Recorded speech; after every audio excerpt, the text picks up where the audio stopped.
Ladies and gentlemen, welcome to episode 14 of the Unfiltered Football Podcast. We are here again, so good evening, buonasera, buenas tardes, dobro večer, sorry, many languages.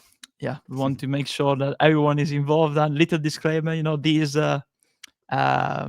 episode is dumb like the Dumb United, because we have to start over basically because people normally know that I have a cat and a budgie, a little bird, of course, parakeet. So once I started talking, the birds started chirping a lot, and I couldn't talk. So if you are chirping, is my budgie basically. Yeah. So after Brentford, we are here again to talk about the game, of course, and many other things. Especially, we're going to end with a talk about what's happening up north, in Scotland, around Rangers, that, of course, are majority owned by 49, so same ownership as Leeds. And, of course, the talk of the week, probably Wilfred Nancy, the new manager of Celtic, his statement in the press conferences, and especially his apparent social media activity, with some inspirational quotes that have not gone down well with the Scottish public. But first and foremost, it's the two of us, so I'm gonna turn to my brother in arms, Lockie, and ask him how's the week been, and especially what's your take on the draw at Brentford Community Stadium. And first and foremost, it's already a big plus, a big point for us, the fact that we haven't lost. And I talk about being dumb. The London curse, of course, didn't apply this time. We didn't lose in London. Yeah, I'm all right, mate. I've I've got 2 days left at work. Then I get a two week break, which is lovely. So obviously over the festive period, so a new year, so I need it. It's been non-stop for months. Enjoying it. It's good fun, mate. Although it's very stressful, especially in winter. Yeah. Summer's great when it's not wet or cold. You don't go out every day, get soaking wet, freezing. Summer's great where you just go out in your shorts and you come back just tanned. But yeah, not in winter. But apart from That's where tough people last, man. Yeah, exactly. It's got its Where part the of it, tough mate, people innit? are made, you're a Yorkshire Got to be man, done. so Yeah, it's got to use be the me, done. I will be like a that like Jack Frost, out there. If you get me into the English Yeah. weather, during this period, I will turn into Jack Frost, in a certain sense. Yeah. The thing is, I'm used to it as a player, obviously, because living in West Yorkshire, every Sunday when I play football, you'd be up in a hill somewhere. So no matter where you played, no matter what day it was always cold, even if it was summer. So, and then most of the time it was raining up there as well. So I'm used to it as a player, but when you're as a coach, when you're not running or moving as much, can get your hands can get very cold, and it's not good fun. But it's part of it. It's part of the process, So, but hey, yeah, a few more years, and I'm going to try and move to Spain and get some coaching in Spain. Sounds appealing to me, to be honest. I'm joking, obviously, but The opposite route of Samu Saiz, he went to sunny yeah, Spain. He came from sunny Spain. Lucky he went to sunny Spain. I went to sunny Spain, and Yeah. I didn't come back to the UK Yeah, again exactly. because never could have happened. But yeah, apart from that, good man. Yeah, with the game, it was a weird game in terms of very forgettable from a general excitement perspective. But I think when you look deep into it, not that deep, but when you look into it, you're playing a team who have a really good record at the stadium, at their home stadium. They have a really good record, beating some good teams there this season. And for us to go there, and I don't think we were in full control of the game all times. I think there were times where we were better. I think there were times where they were better. And there were times where both of us were poor, which we'll talk about in a minute with the subs. But I think generally speaking, we're seeing in these last few weeks now that there is definitely a belief that's come out of these players. I was always worried about this period because it's obviously the Christmas period, but with them tough games and the fact that you're playing more, you might have to play twice a week. How are these players going to deal with it? And you know what? So far, they've stood up to the task. They've done really well. I think, like I said, I think we say every week, it's very obvious we don't have. I think a few of the players have said this. They know we don't have these world-class individuals that can win us a game. So in order to win a game, we've got to rely on each other. That's what it is. That's the situation you're in, and these are the games where, it's important to do that. And I think we saw that. I think we saw that from the team. There's definitely a belief in every single game that they can get something from it. That's what I always like. If you look at the last time we were in the Premier League, when we went down, the second we went a goal down, I knew we were not going to win the game. Yeah. This team, although that's still in my head, it still scarred me a little bit. I need to start believing that when we do go behind, we can get something, because we've shown it a lot this year that when we go a goal behind, we can actually get back. And a lot of the time, we actually reply with a goal quite quickly from conceding. So there's definitely a lot to, I think, be confident about. I'm still really worried. I always will be, just because of depth and stuff like that. If we get a few injuries, if form isn't working, everyone will turn on the manager again. But, the game was one of them games that you forget. But a game where we got a point against a team that have had a really good home record. So I think if you look at it from that perspective, and I guess the players' perspective, they'll say, we went away to London. Well, obviously, they won't really care where it is, but we do as fans, obviously. We went away to a team that have got a really good home record, and we've got a point. They'll be happy with that. And you know what? I'm seeing people say Brentford are poor. I disagree. I don't think they are that poor. I don't think they played the best. To clarify, they've obviously played better. But one thing I've noticed about what we're really good at, Andrea, just looking at the strikers we've come up against this season, we deal with the strikers very well. Obviously, Igor, their striker, I think he's the second or third top goal scorer in the Premier League. I don't recall him having a single Igor Thiago. Yeah, I don't recall him having a single moment in that game where he threatened. Look at Haaland as well at Man City. We dealt with him well. There's a few others as well that obviously the strikers that we've dealt with. We're very good at dealing with strikers. That's one thing I've realised as a team. Whereas, if we come up against a Haaland usually, or any other big striker usually, especially the last time we're in the Premier League, that they'd get a hat trick. You were dreading it. But I back our defenders to deal with them big strikers. I think they're pretty good with them. But yeah, anyway, I'm happy with it, mate, to be honest. It worked fun. But look, been part of football long enough to know most games are not fun. You just kind of get through it and you're happy with the result at the end. So, yeah. Yeah, we were like, we interpreted what a famous Italian statesman, philosopher from the Middle Ages, the Renaissance, basically. Machiavelli said, that the goal justifies the means, and in the end, it doesn't need, like you said, it wasn't a fun game, or it doesn't need to be fun. We needed to get out of West London in this case, not beaten, and we went back to West Yorkshire with a very good point. I think still a very good point. In my post-match usual thread, that I made on X, still Twitter for me, I underline that it's still a very good point, because like you said, Brentford are a good team. Maybe they didn't play the best football against us. We didn't play our best football against them. It was an even game, basically, because if you look at the full structure, the full 90 minutes of that specific game, I think the first half they were better. We had a very good chance with Okafor, didn't score. They had the best chances, though. We had another couple of chances in the first half, but they were more in control than us. Second half, it changed. I think we were better than them. We created. We were consistently into the half, putting under pressure. Ampadu, Stark, Tanaka, they had a lot of freedom to dictate the tempo, build up, move the ball around, because they were too deep into the half. Brentford, of course. But we conceded in when we were playing our best, when we had momentum, we conceded that goal from Jordan Anderson, and in the end, we will talk about subs, but their subs made an instant impact. Rico, Henry, and Michael Dom scored. And Anderson, apparently a Finnish player.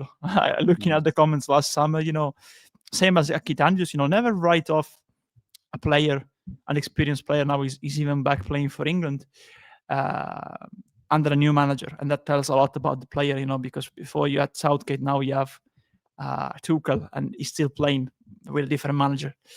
And even Kit Andrews, people labeled him a set-piece coach. He wasn't set-piece coach. Was before that he was assistant manager for the Republic of Ireland. So yeah, go on, it's mate. on that, Andre, on that stuff. Like these, I know people don't like specialist coaches and stuff, and I get it, but in order to become a specialist coach, you have to know a lot about football. Yeah. People acting like it's an easy thing to do. It's extremely hard. I'd say it's easier to be a coach. If your entire job is to be specific in one thing, you have to know a lot about that one thing. You can't just be general about it. You might know, if you're a coach, for example, you might be a good motivator. You might be a good tactician. For a set piece coach, you have to be extremely good at set pieces, or your job is pointless. So yeah, absolutely, you learn man. a lot about football. It's not just where can we put the ball, it's where you can win set pieces, which means where can we create fouls, where can we create overloads, what areas do we do that? There's so many stuff on field that goes into where we get set pieces and stuff like that. That I'm obviously working in the sport. I don't disrespect people like that. I think Leeds fans don't like him because his comments on Leeds, which is obviously fair enough. But I can separate that to the coach. And what I saw from Brentford, just very quickly, mate, sorry, is I mentioned to you in the chat, I think their ball speed was really good in the first. They moved the ball really well. We defended well. Our shape was pretty good, to be fair. But they moved the ball pretty well, especially around the box. Yeah, and they had a key tactical adjustment for me. I've seen that also in other games, but even against us, the movement by my fellow countryman Coyote when he was cutting inside, it's difficult to read when you have a fullback, apparently, because now me. I think positional football is outdated. We see players. You have. We'll talk about probably later, but people expect a fullback to play like in a certain specific way, looking at how the history of football was, especially in the 90s and in recent times. But you see now that they also have fullbacks that in possession cover the middle ground, in the middle. He was very good. Where the key battles have won. Yeah, absolutely. And he hasn't been called up recently, so that's absolutely madness. I think this is the player with the most successful dribbles in the Premier League. Okay. Now, and he's a fullback, so really, it's and it's also about respect. Going back to Kit Andrews, like you said, you should have respect in the game. We've also seen, recently people that want to get into the game, but if you go and see what they type online, probably it's not a good look on them, But apart from that, I think Brentford have decided to pick Kit Andrews. He was already there at their setup. Thomas Frank, they find a good replacement, like they did with Thomas Frank. Because Thomas Frank, when he arrived, when I think it was Dean Smith before that. I think so, yeah. Yeah, and he was an assistant because he had moved from Denmark, I think. Because I know that also the owner of Brentford has also Mitch Gilliand, I think. But yeah, he was coaching in Denmark. Then he moved to Brentford and became an assistant, Thomas Frank, then the head coach, the manager. And it's the same for Kit Andrews. He was already there at their club coaching and being involved just in a different role, set piece coach. But if you decide to pick and choose an internal solution as a manager, you have full trust that he knows and wants to maintain the system and the values and the tradition and the mentality that have been, cemented in the last decade, basically. But they will be ruthless if needed. If the results won't be coming in the future or haven't been coming, recently, and that wasn't the case because they have a pretty good campaign so far. They will have sacked him probably. But you can see that the players trust this system and trust the manager, because they done their best performance, of course, but you see that it's just Brentford side very similar to the Brentford that we've seen under Thomas Frank. So apart from that, going back to ourselves, I think that in the first half we were too disjointed. I think that the midfield was too deep, too distant from the two strikers. Okafor was very lively, but again, he had a very good chance. He didn't convert there. And in the second half, I think the subs, especially Okafor and Biol, he eventually took Biol out, Mhm. But had the subs happen earlier, I think we could have, especially because we were in control in that specific moment before the goal, had the subs happen earlier, you could see that, and he did that, and it worked actually, because we equalized after that. Yeah. So had it happen earlier, the switch, because now we switch in the second half every time. The switch to 4-3-3, I think we would have won the game, to be fair. It's still a good point, but uh, I remain convinced in my head that Eddie introduced Nyonto and Aronson earlier in the game, we would have won the game, because I remember me and you talking, because when we watch the game, we always change opinions. And we said, wingers, please, wingers.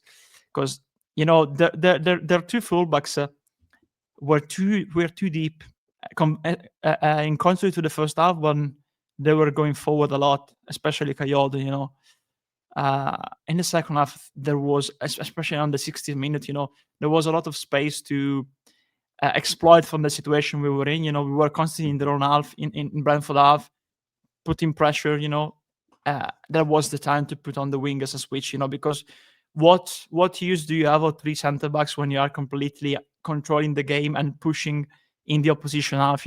So eventually the changes happen. People say that some of them were already ready to come up before the goal. Others say no, they weren't. They were still warming up. Anyway, it doesn't change the fact that the change happened in the 73rd minute. So they had around even less than a quarter half to make an impact. Eventually Nyonto did, because he made the assist. Is the bird chirping? Nyonto made that great assist, on DCL. So eventually the subs worked. But yeah, well, what's your take, man? We talked about this. Do you agree that had the change happened earlier? I think, especially because of that moment, there was space for an earlier introduction of the wingers, and maybe I'm thinking, okay, we don't need three defenders now that we are constantly putting under pressure on Brentford. So take Biol out, because Rodon and Strauch are more mobile, compared to him, and take Okafor, because I think Okafor, that's another thing. I really like him, but he was the most lively player for us in the first half. Second half, he's never consistent in the game. He fades a lot. It's probably down to fitness too, because he's not used to play that amount of minutes still after his injury.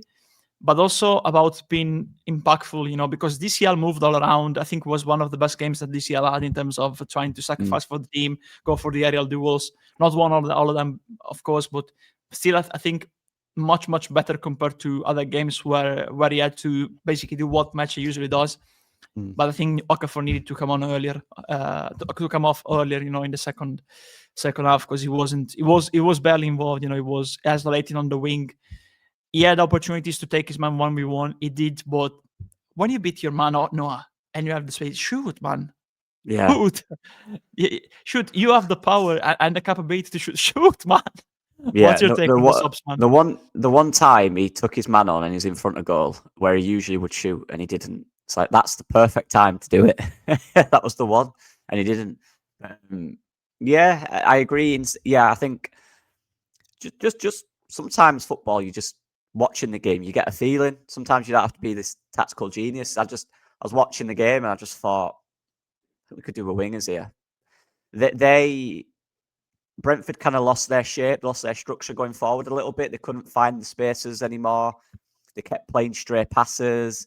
They weren't on the same wavelength. It took them a bit of time to adjust in the game. But then we'd win the ball back and our tempo was good, but there was no outlet.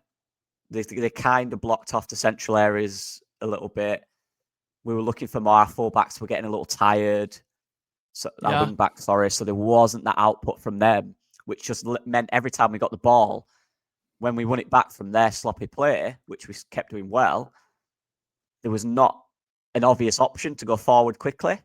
And it's just screaming for Willie Gnonto, that game. It really was. in my opinion. So yeah, I'd have done it around the 60 mark when just to give our fullbacks just a little bit of rest as well, and just play because like I talk about workload as well. They're going through serious, and we're seeing it.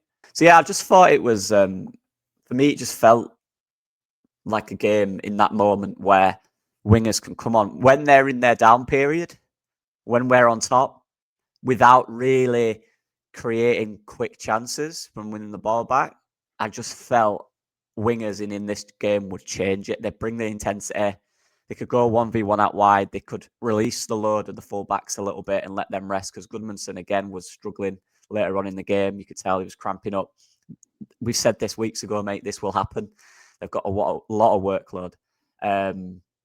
It just felt like that was the change that was needed. And look, it came to fruition later than it probably should have, in my opinion. But yeah, it was just something that I guess, again, like I mentioned at uni, when I was at uni, a lot of what I did was with wingers. I back myself on. You were one, and people that watch this high match know. Yeah. Well, I was in the middle for that one. Cheers, because you're versatile. You are our Facundo Buonanotte. I'll take that. Even though I couldn't feel my legs for the first 30 minutes because my socks were too tight and I couldn't walk.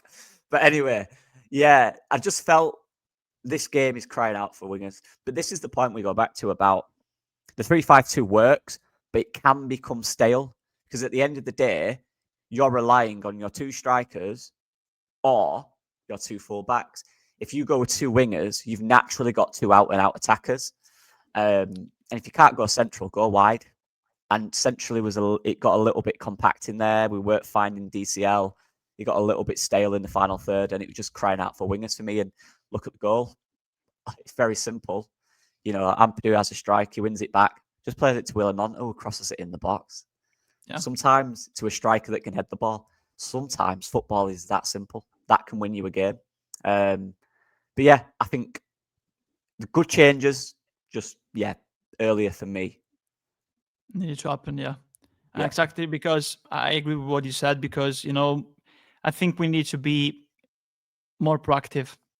I think it was, okay, people say, they were about to come on, but it was already too late. The 73rd minute, I think he needed to happen around the 60th minute, like Brentford did, because it wasn't working for them. Lewis Potter was not effective. They took him out. Ike was suffering in that game, so they changed. They brought on absolutely Rico Henry, completely different player from Ike, and Mikael Damsgaard. Both of them, especially Damsgaard, made an instant impact, But it's even about, the switch to 4-3. It's about having another threat up front, because it was always 1v1. Gudmundsson versus, of course, Gudmundsson and Berger versus Ike and Coyote. So direct duel. And there were times, when they were blocked by them. And the other Leeds player that they had near them, it was either Tanaka or Stack, so ball again back to the middle, and they don't have the opportunity to create an advantage, numerical advantage, or a true ball to get into the box, because you had Okafor and DCL closer, and either you go for the long ball, but we know that both Bogle and Gudmundsson go for the long ball when when they are making a run, or they are trying to beat their man on the run, not from a static situation, So imagine, had you change earlier, you will have had Gudmundsson and, for example, Aronson, who we know plays in a more central role. So ball back to Aronson, you have another opportunity with the midfielder, but also an opportunity to go for a through ball for Bogle in that sense. And also on the other side, you have Gnonto that can cut inside on his right foot, or pass the ball through to Gudmundsson, so you can create and use the advantage, because Brentford were struggling. So it needed to happen earlier for me. But it reminded me, especially in the first half, and the fact that of the delayed subs reminded me a little bit.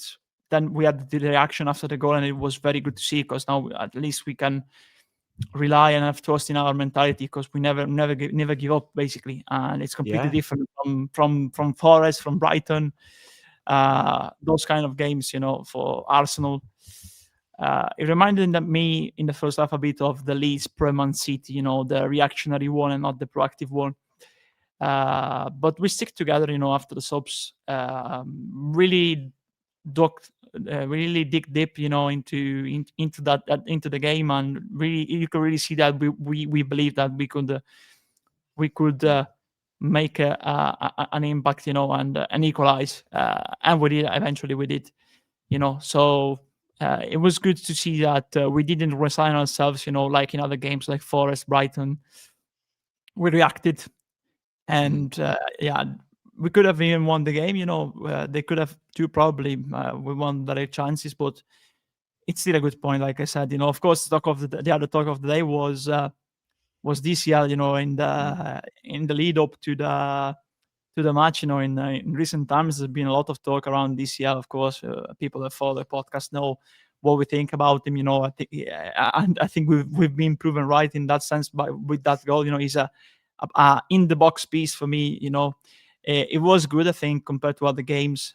Much better. I'm not saying he wasn't good in other games, but he struggled more. Because his body type is not the body type of match. He's not an older player. He's an idle dual player. He can do that, especially in the box. But when you take him a little far, near the center circle to go for the long ball, I don't think you play him at his best ability. But he did well, I think, at Brentford compared to other games, much better. But yeah, there's been this talk, and Farke has even answered a question in a press conference recently about these DCL for England, and it was very good actually to hear this here to save me from tears. I'll give you 2 cards, and from the away end, good memories to see that away end, because when Harrison scored that goal, was absolutely went bananas, Yeah. 2 years ago. But yeah, I have a question for you, Loki, because about DCL. Your opinion, of course, on the current form of DCL, because it's the first time he scored 4 in 4 in the last 4. Since these 16 goals, I think, goal scoring season that eventually earned him a call up to the Euros in 2021.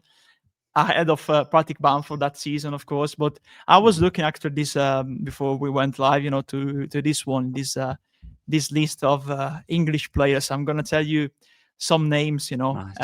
in that regard, and I want to ask your opinion because, of course, there's been different reactions regarding the number 9 position. There were calls about DCL can push.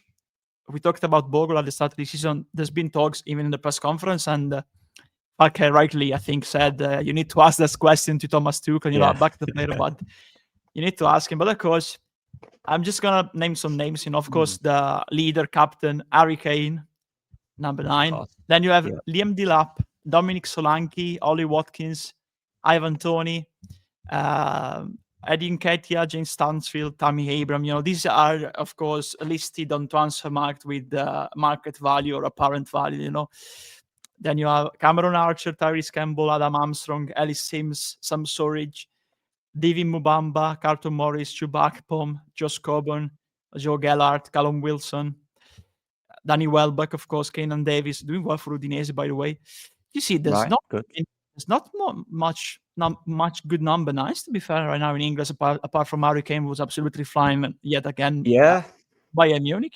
I thought you had more players, to back up Harry Kane. What's your take on DCL and the number 9 position, for your national team with this player? If I'm looking over here, I'm just trying to get the list up. Have you got a thing in the list? You can send me while I speak. No, I can. We can put it up. We can put it up. Oh, sound nice. Just so I can remember them all. Yeah. To be fair, we've always been, from my knowledge anyway, we've always had one very good one.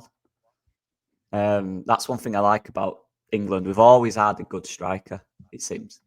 Obviously, Kane for a while now, Rooney before that. There's always been a good player up there.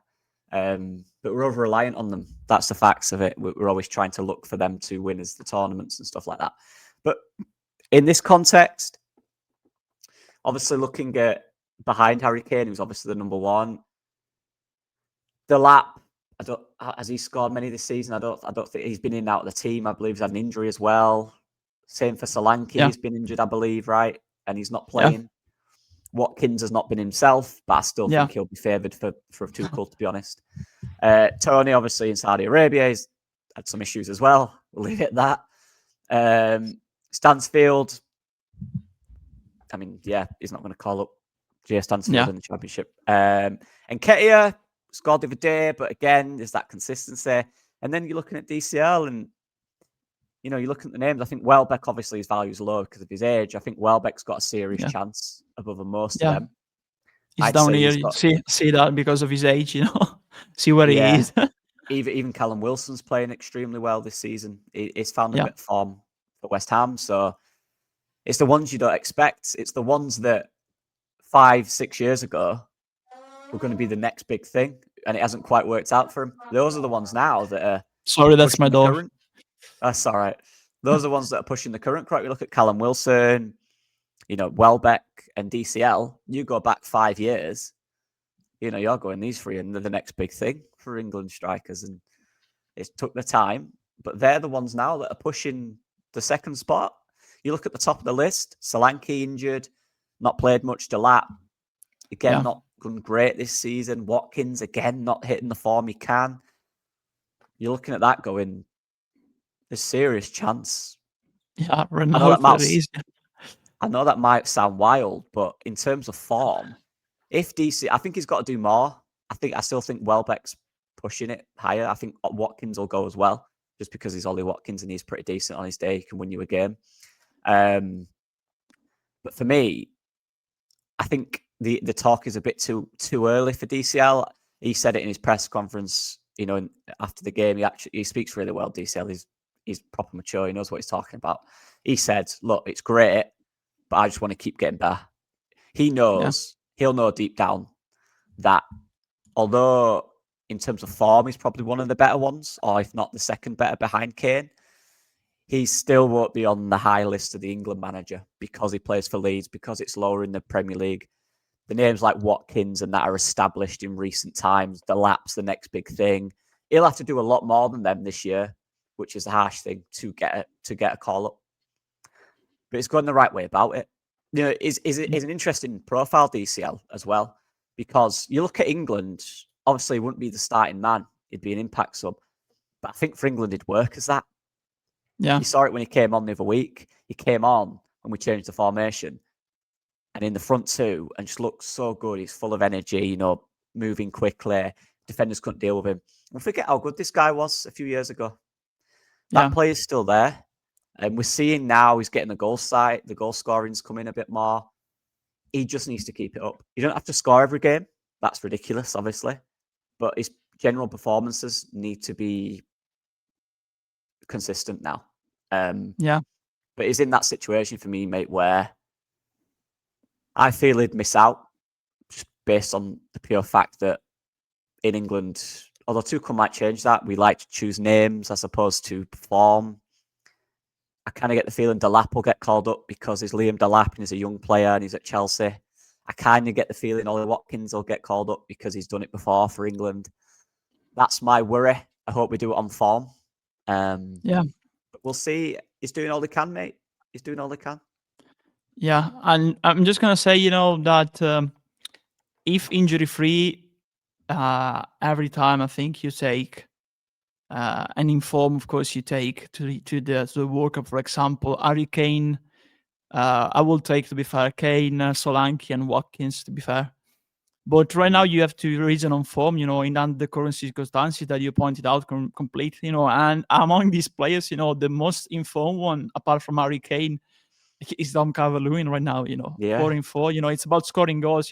We heard many people, and especially in the summer, we don't need many number 9 scoring goals, because right now the 9 is a different player that can move around and be involved in the build-up, these shenanigans, in a certain sense. Yeah. But actually right now, the number 9, that proves the fact that the number 9 needs to score goals. And right now, if you go at the goal scored, Calvert-Lewin deserves to be in it, because the other players are struggling with injuries, others will probably find their form again, but right now in December, Calvert-Lewin deserves to be in it. It may be a different topic, different discussion in January or in February, because maybe Solanke, Watkins, and Dilap will be all right in terms of fitness and find their form again. But right now, he deserves to be in that. So I know that you have to go in 10 minutes because you have to go to work. So we'll leave, especially for the Christmas episode, basically the festive episode. Our tactical vision. So we will talk more about what we will do if we were managers. I think Loki has a better chance to me to be a manager, because of course he's working for that to be that in the future. Just another thing, Calvert-Lewin 28, so he's even younger than Ollie Watkins, for example. Crazy that, isn't so it? I did Solanke. It doesn't seem, because of the long hair, a beard, Wow, yeah. and he has a haircut, and with the haircut that he has now, it reminds me of the Uruk-hai in the Lord of the Rings, the little Lutz, the leader of the Uruk-hai. Yeah. So it would be Dom the Uruk-hai Calvert-Lewin from now on for me. That's weird that. He's same age as Solanke, younger than Watkins. Yeah. It's he was so young when he broke through. That's why, It's 1 year younger than us, man. Crazy, isn't it? Yeah. Wow, yeah. That's crazy. So to close it off, I'm gonna close this 14 episode, a good number, because of course it's Cruyff number. We know that. To close it off, we're gonna have a quick chat about what happened, down north, starting with Rangers, of course, that now have appointed, because of course we're gonna talk about them, because they are, of course, they have they are owned majority owned by the 49ers and Andrew Kavanagh, of course. So right now, what happened in recent hours, I'm gonna put the article on too, so people can see. They have decided, after what happened with Russell Martin at the start of the season, with the sack of Russell Martin that appointed by them, and the sack of the director of football, they decided to appoint Stig Inge Bjornabie, the former Norwegian international, as an interim advisor. Does it remind us of something? Yes, of course. When the 49ers decided to appoint as an interim advisor Nick Hammond, that now has left, for Everton, along with Angus Kinnear, So we were talking about this, me and you, Loki. I think we can see and agree that there is a pattern about 49ers not appointing a new director of football from outside, but instead going for an advisor, on a short term, of course, because he will have, for example, Bjorn Baye will have a period of 6 months, like the BBC says in the article, as an advisor. It was like that for Amon too. Then he was extended, I think, if I remember correctly, with a permanent appointment.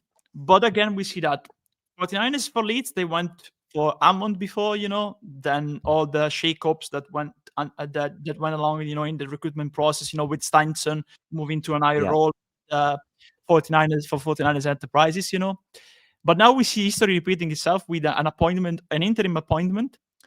And what they did at Leeds was, okay, let's go for the internal solution with Adam Underwood.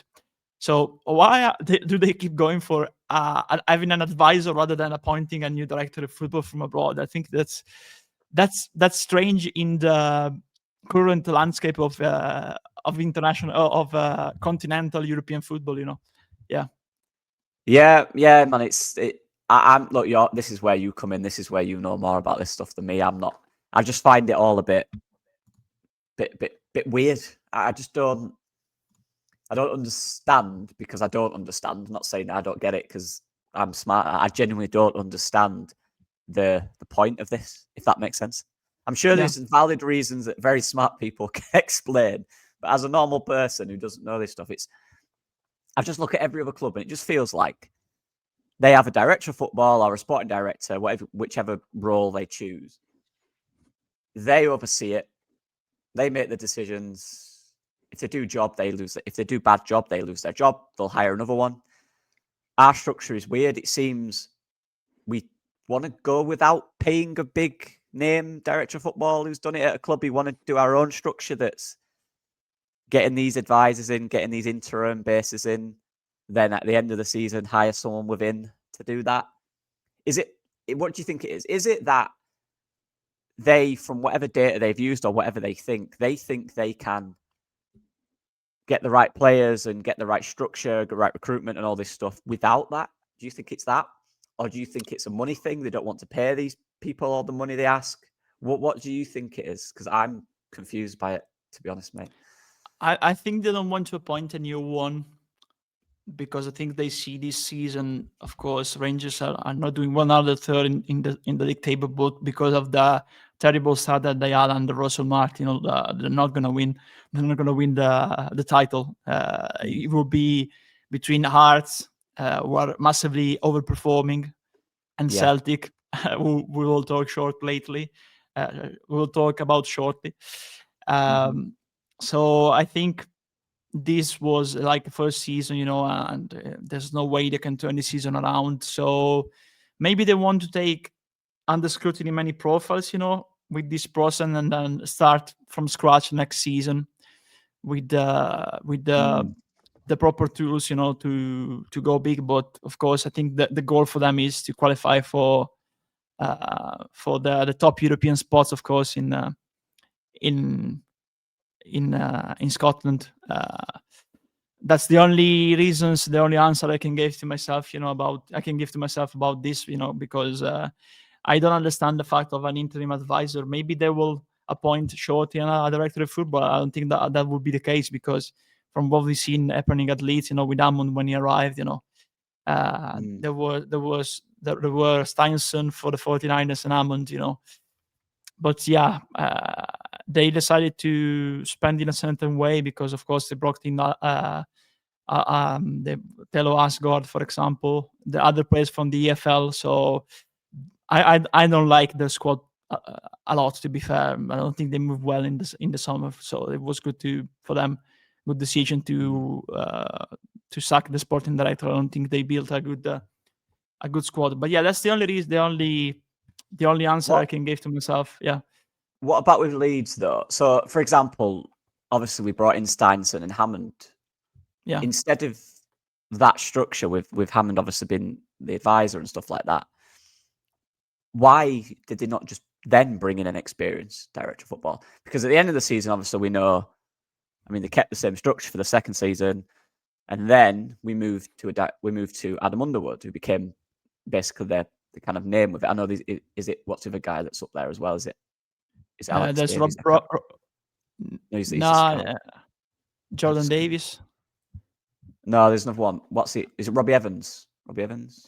No, Robbie Evans is like the more administrative, the administrative All right. side. So it's Underwood, right? It's somehow a replacement for Kinnear, in a certain sense of some of the dupes that Kinnear did, So it's Underwood. So after that decision, why did they go through this whole kind of slow process of having Hammond in, sorting everything out, as opposed to just hiring an experienced director of football, kind of in the way that Sunderland did?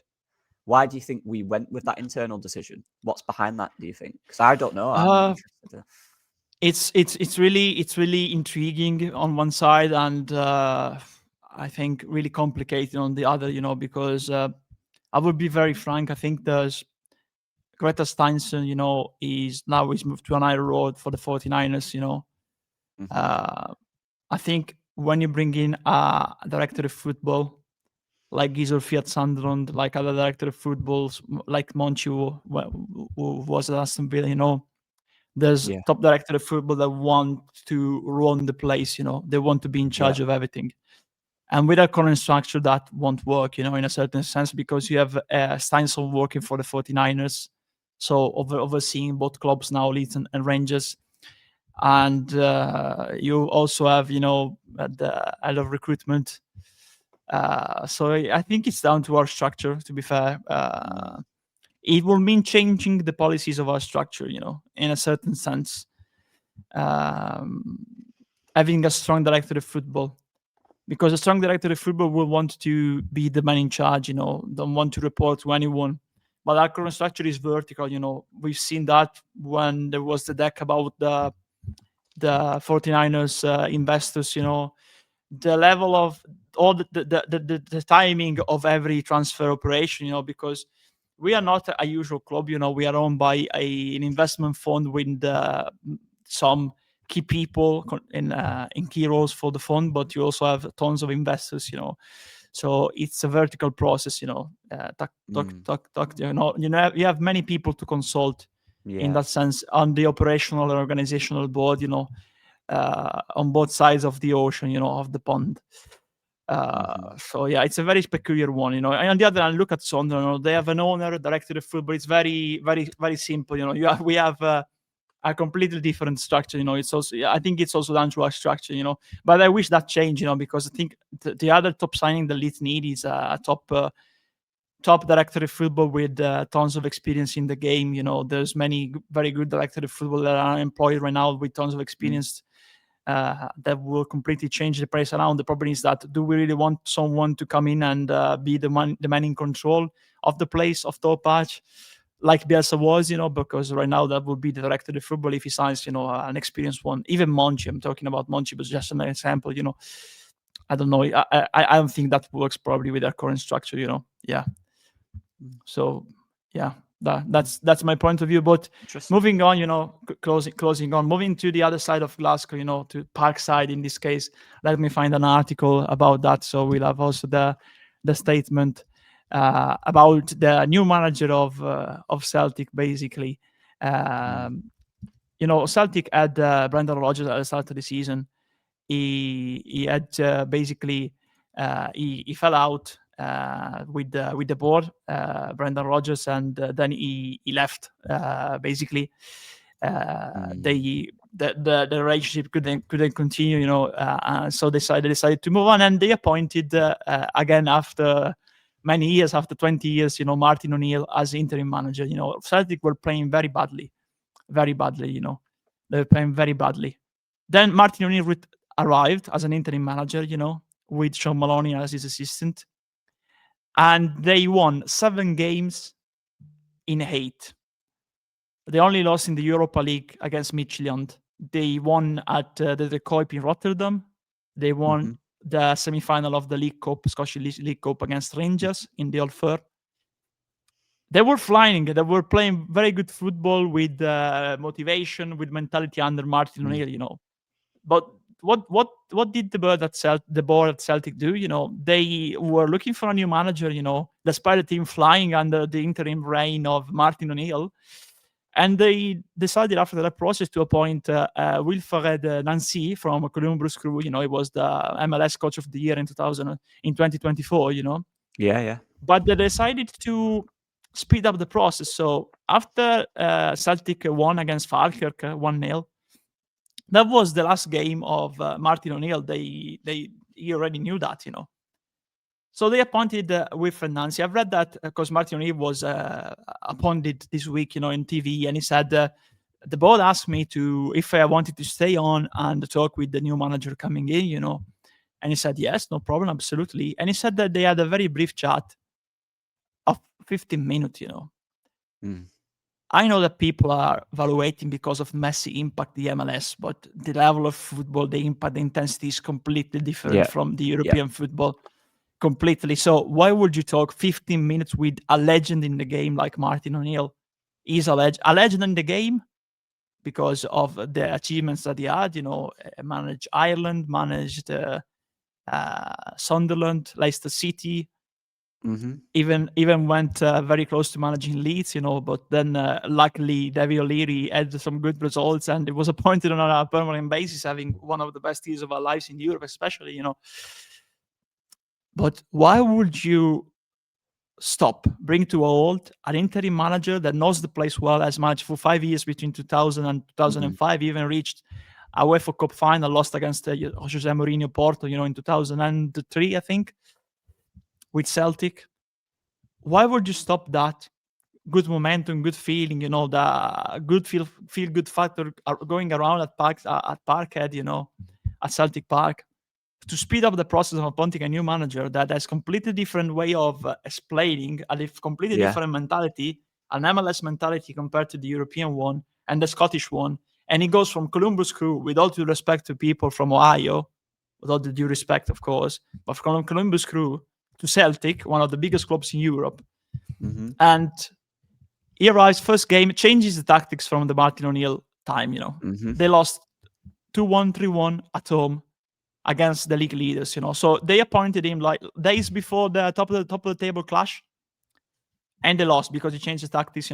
I don't get around the fact that he was really cruel because he was talking with his assistant, which, by the way, is also one of his assistants, is Kwame Ampadu, the father of Ethan Yeah, Ampadu. yeah, They were talking with a tactical board. People ridiculed him because of that. It's not fair. It's not good. Many yeah. managers have a tactical board. Yeah, But what I didn't like, honestly, for his timing, because after that, he lost 3-0 at home against Roma right. and lost 3-1 in the Scottish League Cup final against Falkirk. And you see the body language of the players and the way he talks. I don't think he has yet understood, where he's landed into, how big of a club Celtic are, And now even saying, because he was questioning, because of why did he change his tactics? What's happened? They look like a different team from the team that they were, the revitalized team they were under with O'Neill.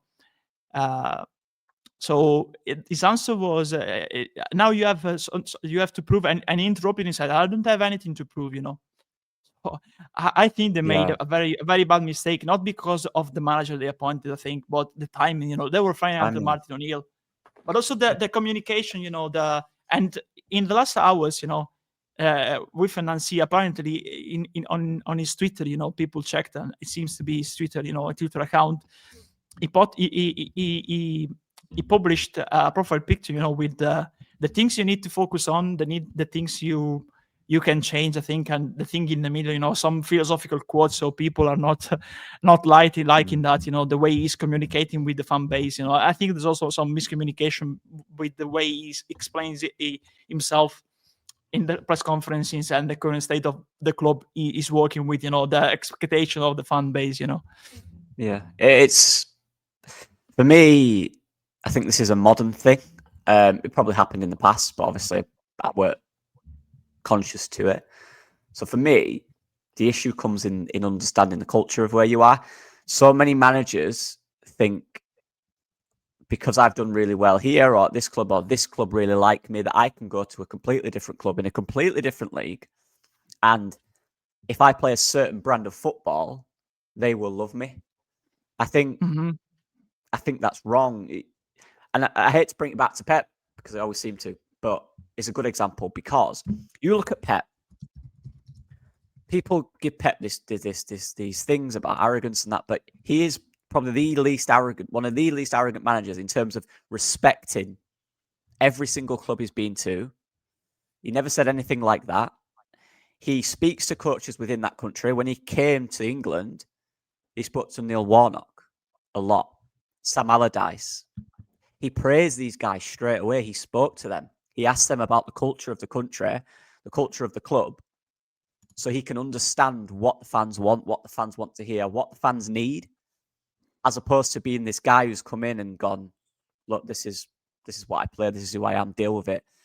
And then that's why he's always had longevity. That's why Pep's always worked, because every club he goes to, he understands and learns about the country. He understands the culture of the fans, what they want, what they ask for, as opposed to coming out with quotes saying, I don't care, basically. I'm not bothered. I don't care what people say. You should do, because you represent them as your manager. Especially when, like I said, Martin O'Neill, who, if anyone can know anything about Celtic that's still around, he is the man. You ask him. It's common sense, right? You speak to him about it. You should do it for hours. When Bielsa, when Pep was becoming a coach, I think Bielsa, they had a 6-hour conversation just about football or whatever they were talking about. These are the people you need to speak to. You don't have to look at a manager and go, he's not won this or this or this, so I don't need to speak to him. That's mental. Every manager who's had longevity in football, particularly at a certain club, there is something there that has breeded success consistently. It's so hard these days for a manager to have longevity at a club. Look at managers change it instantly. A few bad results, they're rubbish, get them gone. Whereas you look at Wenger, Sir Alex Ferguson, look at English ones, longevity. How do you achieve that? Pep Guardiola now at Man City, Klopp at Liverpool. These managers had longevity, and it didn't start great for a lot of them. Remember this, it didn't start great. Because They could have been fired. They listen, they because they learn. It listen. takes time, 100%. It took time. Pep's, I can't speak. Pep spoke to people in the country, spoke to Neil Warnock. How does it work here? This is my system. This is how I'm going to play. But how am I going to get that across to the players? How am I going to get that across to the fans? That if it doesn't start out great, be patient. And these are the important things. So when you bring in a manager in the middle of a season, after a legend who's still got it apparently and who's still winning games, you've lost all of that. It's mental. This is why, for me, I don't like changing managers past, 5 or 6 games into the season. Yeah. If it's not working at the start, right, change it. After that, I think you're going to struggle because you're bringing these managers in who are either out of a job or are leaving their job early in a season. I don't like that. And a lot of these managers doing well at their club, surely you'd want to see out and then come at them. See, look at Slot. When we went for Slot said, look, I want to see my season out at Feyenoord. Respect to him. Yeah. You know? Good choice. Areola, the same thing. I'm fighting for Europe. He didn't want to come to Leeds. He was loyal to what he was doing. You know, that's respect for the club. It's really hard mid-season to change and get someone who's probably the right fit for you. That's why all this talk about Farker, I'm thinking, you think we can get these managers that are fighting for Europe in different leagues? You've got absolutely no chance. They are not giving up potential European competitions on their CV to go to a team that might not even be good enough to stay in the Premier League. And we saw that when we sacked Jesse Marsh. We didn't have a plan. And then Gracia. So for me, it's about understanding the culture. From the board perspective, it's just poor, in my opinion. Obviously, if you've got a manager in who's regalvanized that culture, the players are playing for him, you're winning football games, the fans are loving it, or enjoying it at least. I don't know Celtic fans, I don't know if they were enjoying it, but they were winning football games, so they were enjoying something. No, they were really enjoying that. They were really enjoying So that. they It love was him like as well. there was like Bielsa returning to us, you know, Exactly. as a parallel, you know, for them after many And years, you know. For this new guy who's only coaching in MLS, and let me just say, Yeah, I actually like him. Montreal and Columbus. Yeah, I it actually was like praised him. a lot on there. Even Chiellini praised him, you know. Played some really, really good football in the MLS. Genuinely really good football, and they'd batter teams at times. They moved quicker. That the combination plays were really good. The attack was speed. But again, we're talking about in the middle of a season. But coming in with a mentality of I don't need to listen to anyone. I don't need this pressure. It is such a wrong way to do it, in my opinion. You have to indulge in the culture. You have to get the fans on your side. What you do need is patience, of course. Your ideas will take a long time to work. That's on the board for hiring him in the middle of the season. They didn't have to. Like you said, end of the season where you got a full pre-season, you can get his players. Maybe it would have worked. But he's coming into such a pressure environment right now. He's coming in the middle of it. Especially That's such a hard job. Yeah, so I think it's a very poor decision. And we're seeing a lot of it in football. You know, when Southampton obviously sacked my brain, Russell Martin. Martin, and they brought in Ivan Juric. Yeah, who before that had a pretty good CV, did pretty well, came in there in the middle of a season. I remember the first game they played and all the pundits going crazy. Oh, look at this new defensive structure. It lasted one game. Yeah. And then you saw it was too late. It's so difficult and it's so hard to change a manager mid-season, especially if that manager in the back of their head knows if we go down, I'm not staying here. You never really fully committed to that job. You know there's an out. You need someone at the start of the season who's committed to the job. So yeah, bad decision for me. Bad timing, I would say. I do like Nancy though. I do like him as a coach. I will say that. I just don't think it was a right time, and what he's saying. Right time, yeah. And what he's saying in the press conferences makes me feel like he's not really understanding the task, and he's listening to no one but himself. You need to humble yourself a little bit when you go to another country. Understand the culture. It's the same when you move to another country. If I move to Spain, I'll learn the language. I'll understand the local cuisine, the local culture, the customs. You know, it's the same in football. It's exactly the same in football. Yeah, and basically the account I was reading in Scottish press, you know, that the account on Twitter has gone private, basically, Right. because of the reaction of on that post. He changed his profile picture, and it was two Venn diagrams. With on the left things that matter, on the right things you can control, and the common Right. part in the middle with what you should focus on. That. Especially after 3 defeats, and especially after what you said in the press conference, of course, people were saying it's actually his account, even in the daily record, it says, it basically his account because he's followed by the MLS, and there was activity on the account related to Montreal and Columbus Crew. So, I don't think that was the right move to actually, after what he said on the press conference, to put some philosophical thing, online, because it will turn the fans against you after just very quickly.